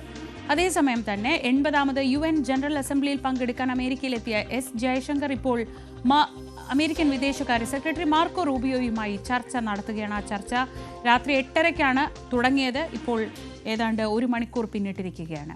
വിവരങ്ങളുമായി അജയ് സുധ ബിജു. അജയ്, ഈ വ്യാപാര കരാറിന്മേൽ ഒരു അന്തിമ തീരുമാനം എപ്പോൾ ഉണ്ടാകുമെന്നത് തന്നെയാണ് ആകാംക്ഷ. അങ്ങനെ ഒരു തീരുമാനം ഇന്ന് ഈ കൂടിക്കാഴ്ചയിൽ ഉണ്ടാകുമോ എന്ന ഉദ്വേഗം നിലനിൽക്കുന്നു. അതിനിടയിലാണ് ഇപ്പോൾ മാർക്കോ റൂബിയോയും S. ജയശങ്കറുമായുള്ള കൂടിക്കാഴ്ച നടക്കുന്നത്. എന്തൊക്കെയാണ് വിവരങ്ങൾ? ശ്രീജ, അമേരിക്കയുമായി പെട്ടെന്ന് തന്നെ ഒരു വ്യാപാര കരാറിൽ എത്തേണ്ടത് ഇന്ത്യയെ സംബന്ധിച്ച് തീർച്ചയായിട്ടും നിർണായകമായിട്ടുള്ള ഒരു കാര്യമാണ്. അത് സംബന്ധിച്ചുള്ള നിർണായകമായിട്ടുള്ള കൂടിക്കാഴ്ചകൾ ഇതിന് മുൻപ് തന്നെ ആരംഭിച്ചിരുന്നു. ഇതിൻ്റെ ഒരു ആദ്യ പടിയെന്നോണമാണ് ബ്രണ്ടൻ ലിഞ്ച് ഇന്ത്യയിലെത്തി ആദ്യ ചർച്ചകൾ നടന്നിരുന്നത്. ഇപ്പോൾ നിലവിൽ ഇന്ത്യ US വ്യാപാര കരാർ ചർച്ചകളുടെ 6ാം ഘട്ട ചർച്ചകളാണ് പുരോഗമിക്കുന്നത്. അതിൻ്റെ ആദ്യ പടിയെന്നോണമാണ് ബ്രണ്ടൻ ലിഞ്ചിൻ്റെ ഇന്ത്യയിലെ സന്ദർശനവും ഇന്ത്യയിലുള്ള ചർച്ചകളും നടന്നിരുന്നത്. അപ്പോൾ ഈ ചർച്ചയുടെ ഭാഗമായി ഇരു വിഭാഗവും നടത്തിയിട്ടുള്ള പ്രതികരണങ്ങൾ അത് പോസിറ്റീവ് ആണെന്ന ഉള്ള ഒരു പ്രതികരണമാണ് ഇന്ത്യൻ പ്രതിനിധികളും അതുപോലെ തന്നെ അമേരിക്കൻ പ്രതിനിധികളും നൽകിയിട്ടുള്ളത്. ഇപ്പോൾ അതിൻ്റെ തുടർച്ചയെന്നോണം അമേരിക്കയുടെ ക്ഷണപ്രകാരമാണ് നിലവിൽ പീയൂഷ് ഗോയൽ ഉൾപ്പെട്ട സംഘം അമേരിക്കയിലേക്ക് പോയിട്ടുള്ളത്. അപ്പോൾ നിലവിൽ ഇന്ന് ന്യൂയോർക്കിൽ ചർച്ച നടക്കും എന്ന് അറിയിച്ചിട്ടുണ്ട്. ന്യൂയോർക്കിലെ ചർച്ചകൾക്ക് ശേഷം വാഷിംഗ്ടൺ DC-യിൽ നാളെ മുതൽ വീണ്ടും ചർച്ചകൾ പുരോഗമിക്കും എന്നും അറിയിച്ചിട്ടുണ്ട്.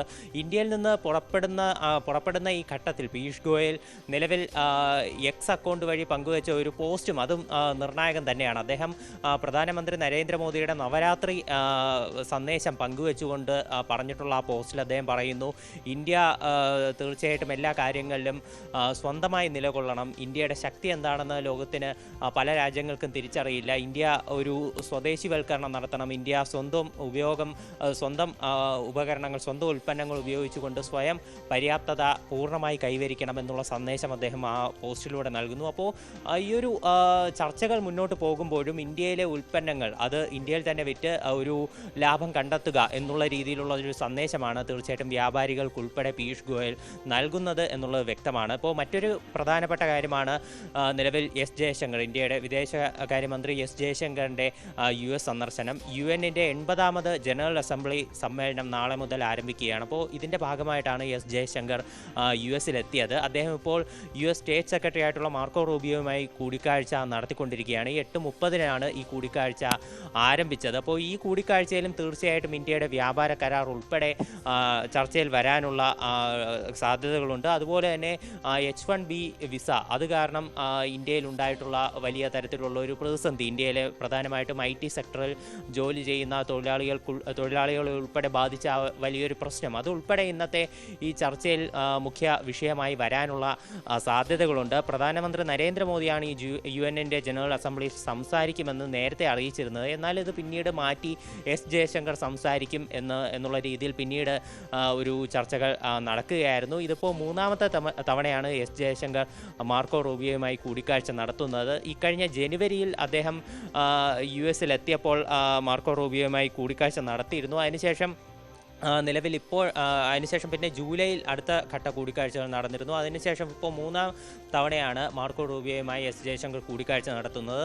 അതുമാത്രമല്ല മറ്റൊരു പ്രധാനപ്പെട്ട കാര്യം, US ഇന്ത്യക്ക് മേൽ 50% തീരുവ ചുമത്തിയതിന് ശേഷം ആദ്യമായിട്ടാണ് എസ് ജയശങ്കറും അതുപോലെ തന്നെ മാർക്കോ റൂബിയോയുമായി, അതായത് ഇന്ത്യയുടെ ഏറ്റവും ഉന്നത തലത്തിലുള്ള 2 നയതന്ത്ര പ്രതിനിധികൾ, 2 പ്രധാനപ്പെട്ട സ്ഥാനങ്ങൾ വഹിക്കുന്നവർ തമ്മിൽ കൂടിക്കാഴ്ച നടത്തുന്നത് എന്നുള്ളൊരു പ്രത്യേകതയും ഈ ഒരു കൂടിക്കാഴ്ചയ്ക്കുണ്ട്. എന്തായാലും തീർച്ചയായിട്ടും നിർണായകമായിട്ടുള്ള ഒരു തീരുമാനങ്ങൾ ഈ 2 കൂടിക്കാഴ്ചകൾ, ഈ പീയൂഷ് ഗോയലിൻ്റെയും അതുപോലെ തന്നെ എസ് ജയശങ്കറിൻ്റെ കൂടിക്കാഴ്ചകൾ വഴി ഉണ്ടാകുമെന്ന് പ്രതീക്ഷിക്കാം. ശ്രീജ.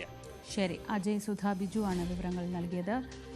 ഇതിനിടയിൽ തന്നെ H-1B വിസ വർധന പ്രാബല്യത്തിലും വന്നു കഴിഞ്ഞു. പുതിയ അപേക്ഷകൾക്ക് $1,00,000 എന്ന ഫീസാണ് ട്രംപ് ഭരണകൂടം ചുമത്തിയിരിക്കുന്നത്. ഇതോടെ ഈ വിസ നയം ടെക് രംഗത്തെ ആകെ ആശങ്കയിലാഴ്ത്തിയിരിക്കുകയാണ്. ഇത് ഇന്ത്യയിൽ നിന്നുള്ള കമ്പനികൾക്ക് മാത്രമല്ല, ട്രംപിന്റെ തീരുമാനത്തിൽ ആശങ്ക രേഖപ്പെടുത്തി US ചേംബർ ഓഫ് കൊമേഴ്സും രംഗത്തെത്തി. കൂടുതൽ സാങ്കേതിക വൈദഗ്ധ്യമുള്ളവരെ രാജ്യത്തേക്ക് ആകർഷിക്കാനും അമേരിക്കക്കാർക്ക് തൊഴിലവസരം നിലനിർത്താനുമാണ് ഈ തീരുമാനമെന്നാണ് ട്രംപ് ഭരണകൂടത്തിന്റെ ന്യായീകരണം. പക്ഷേ പുതിയ വിസ നയം ടെക് രംഗത്തെ പിടിച്ചുലച്ചിരിക്കുകയാണ്. ഈ നീക്കം ഏറ്റവും കൂടുതലായി ബാധിക്കുന്നത് ഇന്ത്യക്കാരെയാകും. 2024 അംഗീകരിച്ച 3,99,395 H-1B വിസകളിൽ 71% ഇന്ത്യക്കാർക്കായിരുന്നു. ജോലി നഷ്ടമാകുന്നതടക്കമുള്ള കനത്ത പ്രതിസന്ധിയിലാണ് ഇന്ത്യൻ ടെക്കുകൾ. പുതിയ നീക്കത്തോടെ പെട്ടെന്ന് തിരിച്ചെത്താൻ ആമസോൺ, മൈക്രോസോഫ്റ്റ് തുടങ്ങിയ വൻകിട ടെക് കമ്പനികൾ ജീവനക്കാരോട് ആവശ്യപ്പെട്ടത് പരിഭ്രാന്തി കൂട്ടി. ഇതോടെ മുൻകൂട്ടി നിശ്ചയിച്ച യാത്രയും പരിപാടികളുമെല്ലാം റദ്ദാക്കി ജീവനക്കാർ തിരിച്ചു പറക്കാൻ നിർബന്ധിതരായി. ഗ്രീൻ കാർഡിന് വേണ്ടി ഒരു കമ്പനി സ്പോൺസർ ചെയ്യുകയാണെങ്കിൽ അത് ലഭിക്കുന്നതുവരെ അവരുടെ H-1B വിസ പുതുക്കാൻ സാധിക്കുമെന്നാണ് വ്യവസ്ഥ. ഗ്രീൻ കാർഡിന് വേണ്ടി ഇന്ത്യക്കാർ ഉൾപ്പെടെയുള്ളവർ വർഷങ്ങളാണ് കാത്തിരിക്കുന്നത്. പുതിയ വ്യവസ്ഥ വന്നതോടെ നിലവിൽ H-1B വിസയിൽ US-ലുള്ളവർക്ക് വിസ പുതുക്കി കിട്ടാനുള്ള സാധ്യത കുറയും. ഇന്ത്യയിൽ നിന്ന് പുതിയ ജോലിക്കാരെ കൊണ്ടുപോകുന്നതിലും കുറവുണ്ടാകും. മാത്രമല്ല ശമ്പളത്തെക്കാളേറെ തുക വിസ ഫീസ് നൽകി വിദേശീയരെ ജോലിക്കെടുക്കേണ്ട സ്ഥിതിയാണ് US കമ്പനികൾക്ക് വന്നിരിക്കുന്നത്. അതേസമയം വിസ ഫീസ് വർധന മാനുഷിക പ്രതിസന്ധി സൃഷ്ടിക്കുമെന്ന് ഇന്ത്യൻ വിദേശകാര്യ മന്ത്രാലയം വ്യക്തമാക്കിയിട്ടുണ്ട്. US അധികാരികളുമായി കൂടിയാലോചനകൾ നടത്തുമെന്നും മന്ത്രാലയം വ്യക്തമാക്കുന്നു. News desk, news 18. പ്രകോപനം തുടർന്ന് നെതന്യാഹു.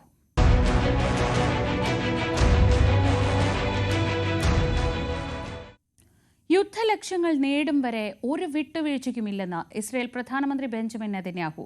ജോർദൻ നദിയുടെ പടിഞ്ഞാറ് ഭാഗത്ത് പലസ്തീൻ എന്നൊരു രാഷ്ട്രം ഉണ്ടാവില്ലെന്നും വെസ്റ്റ് ബാങ്കിൽ അധിനിവേശം വ്യാപിപ്പിക്കുമെന്നുള്ള നെതന്യാഹുവിന്റെ പ്രഖ്യാപനം വ്യാപക വിമർശനത്തിനാണ് വഴിവെച്ചിട്ടുള്ളത്. സ്വതന്ത്ര പലസ്തീൻ രാഷ്ട്രത്തെ അംഗീകരിക്കുമെന്ന് കൂടുതൽ രാഷ്ട്രങ്ങൾ വ്യക്തമാക്കിയതിന് പിന്നാലെയാണ് പ്രകോപനം കൂടുതൽ കടുപ്പിക്കുന്നത്. I have a clear message for those leaders who recognize a Palestinian state after the horrific massacre on October 7. You are giving a huge reward to terrorism. And I have another message for you. It will not happen. A Palestinian state will not be established west of the Jordan River. For years, I've prevented the establishment of this terrorist state, despite tremendous pressure both domestically and internationally. We did this with determination, and we did it with diplomatic wisdom. Moreover, we doubled Jewish settlement in Judea and Samaria, and we will continue on this path. വിവരങ്ങളുമായി VR Karthik നാളെ ഐക്യരാഷ്ട്രസഭയുടെ പൊതുസമ്മേളനം ആരംഭിക്കുന്നുണ്ട്. അവിടെ ദ്വിരാഷ്ട്ര പരിഹാരം എന്നൊരു ചർച്ച ഉണ്ടാകുമോ എന്ന് ഏറ്റവും ഉദ്വേഗത്തോടെ കാത്തിരിക്കാൻ ഒരു കാരണം നെതന്യാഹുവിൻ്റെ ഈ പ്രഖ്യാപനം കൂടിയാണ്. ഗാസയെ ഇല്ലാതാക്കി അല്ലാതെ ഇനി പിന്മാറില്ല എന്നൊരു വെല്ലുവിളി കൂടിയല്ലേ ഇപ്പോൾ നെതന്യാഹു നടത്തുന്നത്?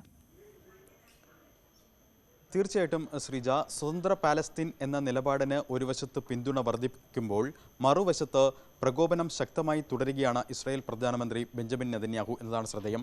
നമ്മളിപ്പോൾ കേട്ട വാക്കുകൾ കുറച്ച് മണിക്കൂറുകൾക്ക് മുൻപാണ്. അല്പം മുമ്പ് നെതന്യാഹു ഒരു പടി കൂടി കടുപ്പിച്ച് ഇതേ നിലപാട് ആവർത്തിച്ചു എന്നതാണ് ഏറ്റവും ശ്രദ്ധേയം. ജൂയിഷ് കലണ്ടറിൽ ഇന്ന് അവരുടെ ന്യൂ ഇയർ ആരംഭമാണ്. ഈ ചടങ്ങിൽ, അതായത് ഈ ന്യൂ ഇയറുമായി ബന്ധപ്പെട്ട് സൈനിക തലവന്മാരുമായി അല്പം മുമ്പ് അദ്ദേഹം ഒരു കൂടിക്കാഴ്ച നടത്തി. ഈ കൂടിക്കാഴ്ചയിലും അദ്ദേഹം പറഞ്ഞത് യുദ്ധവുമായി മുന്നോട്ട് പോകും, ഒരു തരത്തിലുള്ള വിട്ടുവീഴ്ചയ്ക്കും ഇല്ല. ഹമാസിനെ പൂർണ്ണമായി തുടച്ചു നീക്കും വരെ, ഇസ്രയേൽ ബന്ദികളെ മോചിപ്പിക്കും വരെ, അതിനും അപ്പുറത്തേക്ക് യുദ്ധ ലക്ഷ്യങ്ങൾ നേടിയെടുക്കും വരെ, അതായത് ഇസ്രയേലിന് ഗാസ ഒരു ഭീഷണി അല്ലാതെയായി മാറുന്ന കാലം വരെ നിശ്ചയദാർഢ്യത്തോടുകൂടി ഈ യുദ്ധം മുന്നോട്ട് കൊണ്ടുപോകും എന്നാണ് പ്രകോപനപരമായ നെതന്യാഹുവിൻ്റെ വാക്കുകൾ അല്പം മുൻപും വന്നത്. അതേസമയം എല്ലാവരും ഉറ്റുനോക്കുന്നത് നേരത്തെ ശ്രീജ പറഞ്ഞതുപോലെ തന്നെ ഐക്യരാഷ്ട്രസഭയുടെ ഉന്നതതല യോഗത്തിലേക്കാണ്. ഐക്യരാഷ്ട്രസഭ ജനറൽ അസംബ്ലിയുടെ ഭാഗമായി നടക്കുന്ന സെക്യൂരിറ്റി കൗൺസിൽ, അതിനുശേഷം നടക്കുന്ന ഉന്നതതല യോഗം. ഈ യോഗത്തിൽ സ്വതന്ത്ര പാലസ്തീൻ എന്ന നിലപാടിന് കൂടുതൽ പിന്തുണ ലഭിക്കുന്നു എന്നതാണ് ഏറ്റവും ശ്രദ്ധേയം. 193 അംഗരാജ്യങ്ങൾ, ഇതിലേതാണ്ട് 145 രാജ്യങ്ങളിലധികവും സ്വതന്ത്ര പാലസ്തീൻ എന്ന നിലപാടിനെ നേരത്തെ തന്നെ അംഗീകരിച്ചതാണ്. ഇപ്പോൾ കൂടുതൽ രാജ്യങ്ങൾ മുന്നോട്ട് വരുന്നു. കഴിഞ്ഞ ദിവസം ബ്രിട്ടൻ, അതോടൊപ്പം തന്നെ പോർച്ചുഗൽ അടക്കമുള്ള രാജ്യങ്ങൾ അവർ സ്വതന്ത്ര പാലസ്തീൻ എന്ന നിലപാട് അംഗീകരിച്ചിരുന്നു. ഇതിന് പിന്നാലെ ഇപ്പോൾ ഫ്രാൻസും ശക്തമായി രംഗത്ത് വരുന്നു എന്നതാണ് ഏറ്റവും ശ്രദ്ധേയം. ഫ്രഞ്ച് പ്രസിഡന്റും അതോടൊപ്പം തന്നെ സൗദി ഭരണാധികാരിയും ചേർന്ന് നടത്തുന്ന യോഗത്തിൽ ആ യോഗത്തിൻ്റെ ഔട്ട്കം എന്തായിരിക്കും എന്ന് ഉറ്റുനോക്കുകയാണ് ലോകം. അതിനുശേഷമാണ് UN സെക്യൂരിറ്റി കൗൺസിൽ നടക്കുക. ഈ യോഗത്തിലും സ്വാഭാവികമായും പലതരത്തിലുള്ള വിഷയങ്ങൾ ഐക്യരാഷ്ട്രസഭയ്ക്ക് മുന്നിലുണ്ട്. റഷ്യ യുക്രൈൻ യുദ്ധം, അതോടൊപ്പം തന്നെ ലോകത്തോട് അമേരിക്കയുടെ നിലപാട്, രണ്ടാം തവണ അധികാരത്തിലെത്തിയ ശേഷം ട്രംപ് പങ്കെടുക്കുന്ന ആദ്യ യോഗം, അത്തരത്തിൽ പല പ്രത്യേകതകളുമുണ്ട്. എങ്കിൽ കൂടിയും ശ്രദ്ധാകേന്ദ്രം ഗാസ തന്നെയായിരിക്കും. കാരണം ഐക്യരാഷ്ട്രസഭ തന്നെ നിയോഗിച്ച ഏജൻസികൾ ഇത്തരത്തിൽ മനുഷ്യക്കുരുതിയാണ് അവിടെ നടക്കുന്നത് എന്ന് വിലയിരുത്തി കഴിഞ്ഞു. സ്വാഭാവികമായും ഇസ്രയേലിനെ പിന്തുണയ്ക്കുന്ന രാജ്യങ്ങളിൽ വളരെ കുറച്ച് രാജ്യങ്ങളാണുള്ളത്. US, ഇറ്റലി, ജർമ്മനി അടക്കമുള്ള രാജ്യങ്ങൾ. ഇപ്പോൾ അല്പം മുമ്പ് പുറത്തു വന്ന ദൃശ്യങ്ങൾ വ്യക്തമാക്കുന്നത് ഇറ്റലിയിലെ മിലാൻ തെരുവിലടക്കം പാലസ്തീൻ ഐക്യദാർഢ്യ പ്രകടനങ്ങൾ അക്രമാസക്തമാക്കുന്ന കാഴ്ചയാണ് കണ്ടത്. തെരുവുകളിൽ ആയിരക്കണക്കിന് പ്രക്ഷോഭകർ ഈ പാലസ്തീൻ ഐക്യദാർഢ്യ റാലിയിൽ പങ്കെടുക്കുന്നു. അങ്ങനെ സ്വതന്ത്ര പാലസ്തീൻ എന്ന നിലപാട് നേരത്തെ തന്നെ പല രാജ്യങ്ങളും പിന്തുണ നൽകിയതാണ്. പക്ഷേ ഈ ഘട്ടത്തിൽ, അതായത് ഇസ്രയേൽ ശക്തമായ അധിനിവേശം തുടരുന്ന ഈ പശ്ചാത്തലത്തിൽ ഏതാണ്ട് 65,000-ത്തിലധികം മനുഷ്യർ ഇതിനോടകം മരിച്ചു കഴിഞ്ഞ, ശക്തമായ ദാരിദ്ര്യം അനുഭവിക്കുന്ന, അവിടത്തെ മാനുഷിക രഹിതമായ സാഹചര്യങ്ങൾ കൂടി വരുമ്പോൾ ഒരു നിലപാട് കൂടി, ഇത്തരത്തിൽ നിലപാട് കൂടുതൽ കടുപ്പിക്കുകയാണ് പാശ്ചാത്യ രാജ്യങ്ങൾ എന്നതാണ് ഏറ്റവും ശ്രദ്ധേയം. ഫ്രാൻസ് നാളെ ഈ ചർച്ചകളിൽ ഈ നിലപാട് മുന്നോട്ട് വയ്ക്കുമോ, അതിന് എത്ര രാജ്യങ്ങളുടെ പിന്തുണ ലഭിക്കും? സ്വാഭാവികമായും വലിയ പിന്തുണ ലഭിക്കാം. ഇസ്രയേലിനെ ഒറ്റപ്പെടുത്തുന്ന സമീപനത്തിലേക്കൊക്കെ കാര്യങ്ങൾ എത്താം. പക്ഷേ അതിനും അപ്പുറത്തേക്ക് വീറ്റോ അധികാരമുള്ള അമേരിക്കയുടെ അടക്കമുള്ള നിലപാടുകൾ എന്താകും എന്നൊക്കെ ഉറ്റുനോക്കുകയാണ് രാജ്യങ്ങൾ. എന്തായാലും സ്വതന്ത്ര പാലസ്തീൻ എന്ന നിലപാടിന് കൂടുതൽ പിന്തുണ ഒരു വശത്ത് ലഭിക്കുമ്പോൾ മറുവശത്ത് നിലപാട് കൂടുതൽ കടുപ്പിക്കുകയാണ്, അധിനിവേശം കൂടുതൽ കടുപ്പിക്കുകയാണ് ബെഞ്ചമിൻ നെതന്യാഹു. ഇന്ന് മാത്രം 37 പേരാണ് ഇന്ന് പുലർച്ചെ മുതൽ ഇതുവരെ ഗാസയിൽ കൊല്ലപ്പെട്ടത് എന്നാണ് പുറത്തുവരുന്ന റിപ്പോർട്ടുകളും. ശ്രീജ, PR കാർത്തിക്കാണ് വിവരങ്ങൾ നൽകിയത്. മറ്റു വാർത്തകളിലേക്ക് വരാം ഇടവേളയ്ക്ക് ശേഷം.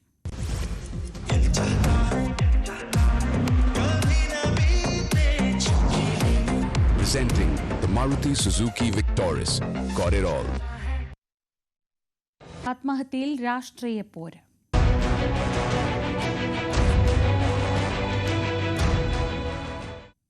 തിരുവനന്തപുരത്തെ BJP കൗൺസിലർ തിരുമല അനിലിന്റെ ആത്മഹത്യാക്കുറിപ്പ് പുറത്തു വന്നതോടെ രാഷ്ട്രീയ വിവാദം ചൂടുപിടിക്കുന്നു.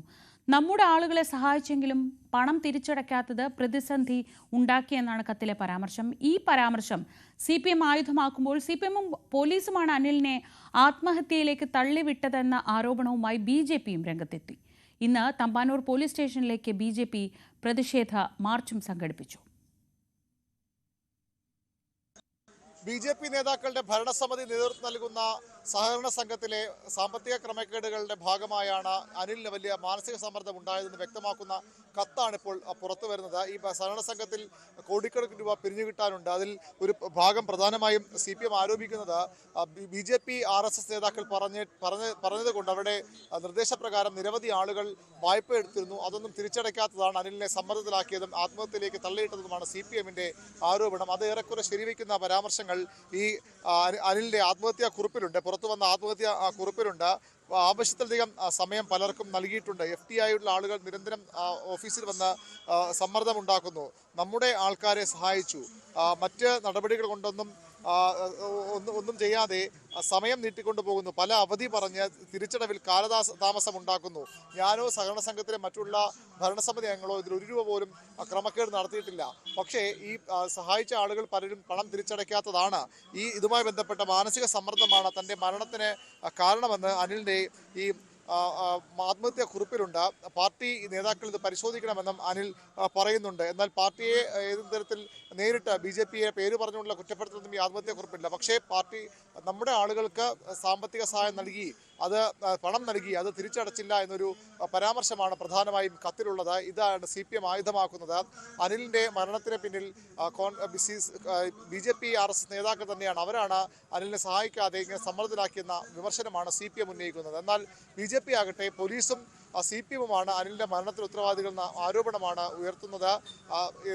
അങ്ങനെ ഒരു സമ്മർദ്ദം ഉള്ളതുകൊണ്ടാണ് അനിലിന് ആത്മഹത്യ ചെയ്യേണ്ടി വന്നതെന്ന വാദമാണ് BJPയുടെ സംസ്ഥാന അധ്യക്ഷൻ ഉൾപ്പെടെയുള്ള നേതാക്കൾ ഉയർത്തുന്നത്. ഇന്ന് ഇതിൽ പോലീസ് നടപടി ആവശ്യപ്പെട്ടുകൊണ്ട് BJP നേതാക്കൾ, BJP പ്രവർത്തകർ തമ്പാനൂർ പോലീസ് സ്റ്റേഷനിലേക്ക് മാർച്ച് നടത്തുകയും ചെയ്തു. എന്നാൽ പൂർണ്ണമായും BJP പ്രവർത്തകരും BJP നേതാക്കളും RSS നേതാക്കളുമാണ് അനിലിന്റെ ആത്മഹത്യയിലേക്ക് നയിക്കാനുള്ള കാരണങ്ങൾക്ക് അല്ലെങ്കിൽ അവരാണ് കാരണക്കാർ എന്നാണ് CPMന്റെ ആരോപണം. ഇത് വലിയ രാഷ്ട്രീയവാദമായി കൂടി, പ്രത്യേകിച്ചും തദ്ദേശ തെരഞ്ഞെടുപ്പ് അടുത്തിരിക്കെ തിരുവനന്തപുരം നഗരസഭ ഭരണം നിലനിർത്താനും പിടിക്കാനുള്ള പോരാട്ടങ്ങളുടെ ഭാഗമായി കൂടി ഇത് മാറുകയാണ്. അനിലിനെ പോലെ പ്രധാനപ്പെട്ട ഒരു നേതാവിന്റെ മരണം BJPക്ക് വലിയ തിരിച്ചടിയാണ് ഉണ്ടാക്കിയത്. അത് രാഷ്ട്രീയമായി മുതലെടുക്കാൻ CPM ശ്രമിക്കുമ്പോൾ CPMമാണ് പ്രതിസ്ഥാനത്ത് എന്ന ആരോപണവുമായാണ് BJP ഇപ്പോൾ രംഗത്ത് വരുന്നത്. VV അരുണാണ് വിവരങ്ങൾ നൽകിയത്. തിരുവനന്തപുരം തമ്പാനൂരിൽ ലോഡ്ജിൽ യുവതിയെ കഴുത്ത് ഞെരിച്ചു കൊന്ന കേസിൽ പ്രതിക്ക് ജീവപര്യന്തം ശിക്ഷ. കൊല്ലം സ്വദേശി പ്രവീണിനെയാണ് വഞ്ചിയൂർ കോടതി ശിക്ഷിച്ചത്. ജീവപര്യന്തത്തിനൊപ്പം 1 ലക്ഷം രൂപ പിഴയും വിധിച്ചു. പിഴത്തുക കൊല്ലപ്പെട്ട ഗായത്രിയുടെ അമ്മയ്ക്ക് കൈമാറണമെന്നും കോടതി വിധിയിലുണ്ട്. വിധിയിൽ സന്തോഷമെന്ന് കൊല്ലപ്പെട്ട ഗായത്രിയുടെ സഹോദരി പ്രതികരിച്ചു. 2022 മാർച്ച് 6-നാണ് തലസ്ഥാനത്തെ നടുക്കിയ കൊലപാതകം നടന്നത്. കൊല്ലപ്പെട്ട ഗായത്രിയും പ്രവീണും തിരുവനന്തപുരത്ത് തന്നെയുള്ള ഒരു ജ്വല്ലറിയിൽ ഒരുമിച്ച് ജോലി ചെയ്തു വരികയായിരുന്നു. ഇതിനിടയിൽ ഇവർ തമ്മിൽ അടുക്കുകയും ഈ അടുപ്പം പ്രവീണിന്റെ ഭാര്യ അറിയുകയും ഇത് കുടുംബത്തിൽ പ്രശ്നങ്ങൾക്ക് വഴിവെക്കുകയും ചെയ്തു. ഇത് പ്രശ്നമായപ്പോൾ ഗായത്രിയെ ജോലിയിൽ നിന്ന് മാറ്റി നിർത്തി. തുടർന്നും ഈ ബന്ധം മുന്നോട്ട് പോയപ്പോൾ ഭാര്യ കൂടുതൽ പ്രശ്നമുണ്ടാക്കിയും ഇതിനിടയിൽ ഗായത്രിയെ തിരുവനന്തപുരത്ത് വെച്ച് ഉടനെയുള്ള ഒരു പള്ളിയിൽ വെച്ച് കഴുത്തിൽ താലി കെട്ടുന്ന ദൃശ്യം ഗായത്രി സമൂഹ മാധ്യമങ്ങളിൽ പങ്കുവയ്ക്കുകയും ചെയ്തു. ഇത് കൂടുതൽ വിഷയങ്ങളിലേക്ക് എത്തിയപ്പോൾ പ്രവീണിനെ തമിഴ്നാട്ടിലെ ശാഖയിലേക്ക് സ്ഥലം മാറ്റി. ഇതിനു മുൻപായിരുന്നു ഇരുവരും ഹോട്ടൽ മുറിയിൽ വെച്ച് കാണുകയും തുടർന്ന് വഴക്കിടുകയും ഗായത്രിയുടെ ഷാൾ ഉപയോഗിച്ച് കഴുത്ത് ഞെരിച്ച് കൊലപ്പെടുത്തുകയും ചെയ്തത്. മാർച്ച് 6-ാം തീയതി പ്രവീണാണ് തമ്പാനൂരിൽ സ്വകാര്യ ലോഡ്ജിൽ മുറിയെടുത്തത്. തുടർന്ന് ഗായത്രിയും ഇവിടേക്കെത്തി. തുടർന്ന് ഇവർ തമ്മിൽ സംസാരിക്കുകയും വഴക്കിടുകയും ചെയ്തു.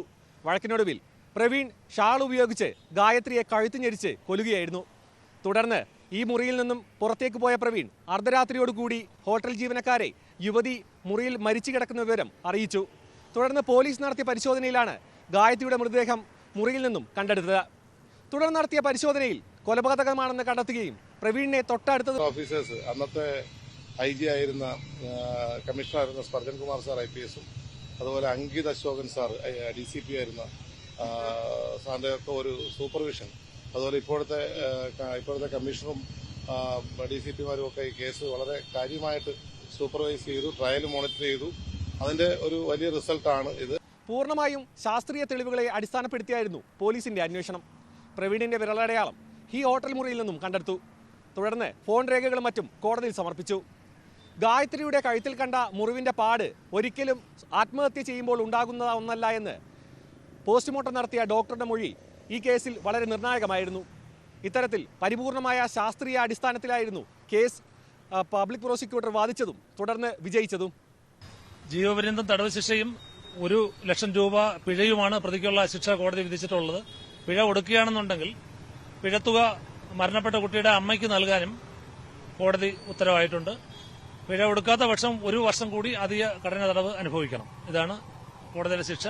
ഈ ശിക്ഷയിൽ പ്രോസിക്യൂഷനും മരണപ്പെട്ട കുട്ടിയുടെ കുടുംബവും സന്തുഷ്ടരാണ്. 3 വർഷത്തോളം ഗായത്രിയുടെ കുടുംബം നടത്തിയ നിയമ പോരാട്ടത്തിനാണ് ഇന്ന് ഫലപ്രാപ്തി ഉണ്ടായിരിക്കുന്നത്. വിധിയിൽ പരിപൂർണ സംതൃപ്തരാണെന്നും പ്രതിക്ക് പരമാവധി ശിക്ഷ വാങ്ങിച്ചു കൊടുക്കാൻ അന്വേഷണ സംഘവും വക്കീലും കൂടെ നിന്നുവെന്നും ഗായത്രിയുടെ അനുജത്തി പ്രതികരിച്ചു. ദൃക്സാക്ഷികളൊന്നും ഇല്ലാതിരുന്ന ഒരു കേസായിരുന്നു. ആരും ഇത് കണ്ടിട്ടില്ലായിരുന്നു. ഇപ്പോൾ സയന്റിഫിക് എവിഡൻസിന്റെ ബേസിസിലും കോൾ റെക്കോർഡിംഗ്സ്, പിന്നെ ടവർ ലൊക്കേഷൻസ്, ഡോക്ടറിന്റെ മൊഴി, അതാണ് ഏറ്റവും പ്രധാനപ്പെട്ടത് ഇതിലായിട്ട് വന്നത്. അപ്പൊ അതിന്റെ എല്ലാം ബേസിസിലാണ് ഇന്ന് ശിക്ഷ വിധിച്ചത്. അങ്ങനെ എന്റെ ചേച്ചിക്ക് ഇന്ന് നീതി കിട്ടിയിരിക്കുകയാണ്. കൊലപാതകം ആത്മഹത്യയായി വരുത്തി തീർക്കാൻ പ്രവീൺ ശ്രമിച്ചിരുന്നു. ഇത്തരം ശ്രമങ്ങൾക്കിടയിലായിരുന്നു പോലീസ് അറസ്റ്റ് ചെയ്തത്. ജീവപര്യന്തത്തിന് പുറമെ 1,00,000 രൂപ പിഴയും ചുമത്തിയിട്ടുണ്ട്. ഈ പിഴത്തുക ഗായത്രിയുടെ അമ്മയ്ക്ക് കൈമാറണം. ഇത് കൈമാറിയില്ലെങ്കിൽ 1 വർഷം അധിക തടവും കോടതി വിധിച്ചിട്ടുണ്ട്. ക്യാമറാമാൻ സന്തോഷിനോടൊപ്പം സാരംഗ് സുധാകരൻ, ന്യൂസ് 18, തിരുവനന്തപുരം. ഇനി മുകളിൽ ഒരാളുണ്ട്.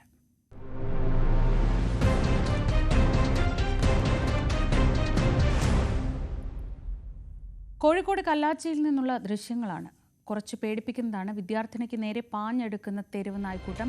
കഴിഞ്ഞ ദിവസം സ്കൂളിലേക്ക് പോകുമ്പോഴായിരുന്നു നായ്ക്കൾ ഈ വിദ്യാർത്ഥിനിക്ക് നേരെ പാഞ്ഞെടുത്തത്. സ്കൂൾ ബാഗ് ഊരിയെറിഞ്ഞാണ് വിദ്യാർത്ഥിനി അവിടെ നിന്ന് രക്ഷപ്പെട്ടത്. ഈ തെരുവ് നായ്ക്കൾ കുട്ടിയുടെ പിറകെ ഓടിയെങ്കിലും കടിയേൽക്കാതെ ഭാഗ്യത്തിന് രക്ഷപ്പെട്ടു.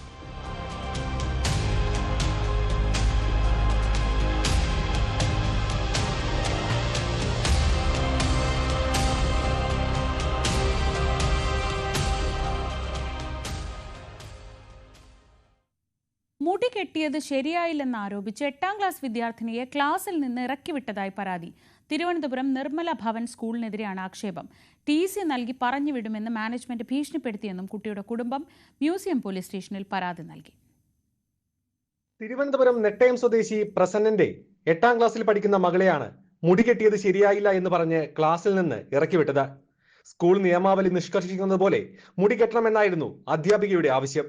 ഇങ്ങനെ പോണിറ്റയിൽ കെട്ടാൻ പറ്റില്ല, കുറച്ചും കൂടെ താത്തി കെട്ടണമെന്ന് പറഞ്ഞു. അപ്പം ഞാൻ അത് കേട്ടോണ്ടെങ്കിൽ തൊട്ടടുത്ത ദിവസം പഴയതുപോലെയാണ് കെട്ടിക്കൊണ്ട് പോയത്. അപ്പോൾ ടീച്ചർ പറഞ്ഞ് ക്ലാസ്സിന് വെളിയിറങ്ങി നിന്നിട്ട് കെട്ടിയിട്ട് അകത്ത് കയറിയാൽ മതിയെന്ന് പറഞ്ഞു. അപ്പം ഞാൻ മുടി ക്ലാസ്സിൽ നിന്ന് അഴിച്ചുകൊണ്ട് പോയപ്പോൾ ടീച്ചർ പറഞ്ഞ് തൻ്റെ അഹങ്കാരമൊക്കെ വീട്ടിൽ വെച്ചിട്ട് വന്നാൽ മതിയെന്ന് എൻ്റെ അടുത്ത് പറഞ്ഞു. അപ്പം ഞാൻ കുറച്ചും കൂടെ താത്തി കെട്ടിയില്ല വരുന്നു. പക്ഷെ അത്രയും പോരെ, ഫുൾ താത്തി കെട്ടണമെന്ന് പറഞ്ഞു. പക്ഷെ എനിക്ക് മുടി അത്ര എത്തില്ല, എന്നാലും ഞാൻ അഡ്ജസ്റ്റ് ചെയ്ത് കിട്ടി. എന്നിട്ട് ഞാൻ ഇത് അന്ന് ഞാൻ അച്ഛൻ്റെ അടുത്ത് പറഞ്ഞു. അപ്പം അച്ഛൻ പറഞ്ഞു ഞാൻ പ്രിൻസിപ്പളിനെ കാണാൻ വരാമെന്ന് പറഞ്ഞു. തൊട്ടടുത്ത ദിവസം ഞാൻ പഴയതുപോലെ കെട്ടിക്കൊണ്ടുപോയപ്പം ടീച്ചറിന് കെട്ടിയിട്ട് അകത്ത് കയറിയതെന്ന് പറഞ്ഞു. ഞാൻ പറഞ്ഞു അച്ഛൻ പ്രിൻസിപ്പളിനെ കാണാൻ വന്നിട്ടുണ്ട് എന്ന് കുറേ നേരം ഇങ്ങനെ പറഞ്ഞു. അതൊന്നും എനിക്കറിയണ്ട, താൻ കെട്ടിയിട്ട് അകത്ത് കയറിയതെന്ന് പറഞ്ഞു. ആൺകുട്ടികളും പെൺകുട്ടികളും അകലം പാലിക്കണം. പരസ്പരം തോളത്ത് കൈയിടുകയോ കൈകോർത്ത് നടക്കുകയോ ചെയ്യരുത്. പെൺകുട്ടികൾ ഒന്നിലധികം കാതിൽ ധരിക്കരുത് എന്നടക്കമുള്ള വിചിത്രമായ മറ്റു നിയമങ്ങളുമുണ്ട് ഇവിടെ. സംഭവം അന്വേഷിക്കാനെത്തിയ അച്ഛനും കൃത്യമായ വിശദീകരണം നൽകാൻ അധ്യാപകർ തയ്യാറായില്ല. TC നൽകി വിടുമെന്ന ഭീഷണിയായിരുന്നു പിതാവിന് ലഭിച്ചത്. നമ്മൾ 3 സ്റ്റാഫ് ഓഫീസ് റൂമിൽ കയറി, മോളും ഞാനും കൂടെ കയറി, ഫ്രണ്ട് ടീച്ചറും പ്രിൻസിപ്പളും കയറി. ചോദിച്ചു എന്താണ് കാര്യം ചോദിച്ചു. ഞാൻ പറഞ്ഞു മാം ഇത് എന്താണ് പ്രശ്നം, അതിങ്ങനെ മുടിയുടെ ഒരു വിഷയമാണ്. ഞാൻ പറഞ്ഞു മാം ഇവർക്ക് ഇത്ര നീളം, ഇവളെ എങ്ങനെ മുടി നീട്ടിക്കെട്ടെന്ന് വെച്ചു. നീട്ടിക്കെട്ടാനുള്ള സൗകര്യം മുടിയിലില്ല. അപ്പോൾ അവിടെ പ്രിൻസിപ്പൾ ഇങ്ങനെ പറഞ്ഞ് തീർന്നുമ്പോൾ ക്ലാസ് ടീച്ചർ ഏറ്റുപിടിച്ച് പറയാണ് അത് TC ആയിരുന്നു. അപ്പം അവിടെ സ്കൂളിൻ്റെ പവർ ആയിരുന്നു, ക്ലാസ് ടീച്ചറിനാണോ പ്രിൻസിപ്പളിനാണോ എന്ന് അറിഞ്ഞു. അപ്പം ഞാൻ പറഞ്ഞു എന്തായാലും ഞാൻ ഇവരെ രണ്ടുപേരും ഇവിടെ പഠിപ്പിക്കണില്ല, നിങ്ങൾ TC തരുമെന്നല്ലേ പറഞ്ഞു. അപ്പോൾ TC നോക്കും തരാൻ. സംഭവത്തിന് ശേഷം പ്രസന്നന്റെ 2 മക്കളും സ്കൂളിൽ പോയിട്ടില്ല.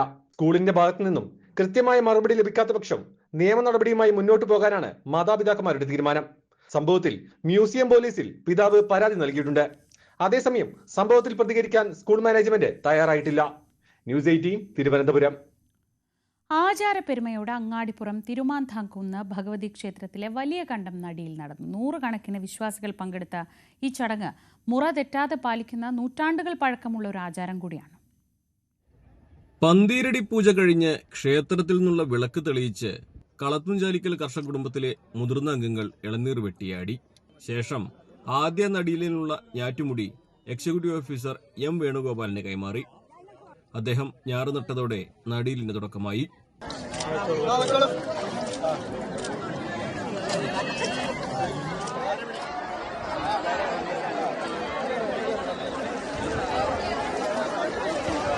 തുടർന്ന് വിശ്വാസികളെല്ലാവരും ഒന്നിച്ച് പ്രാർത്ഥനകളോടെ കണ്ടത്തിലിറങ്ങി ഞാറ് നട്ടു തുടങ്ങി.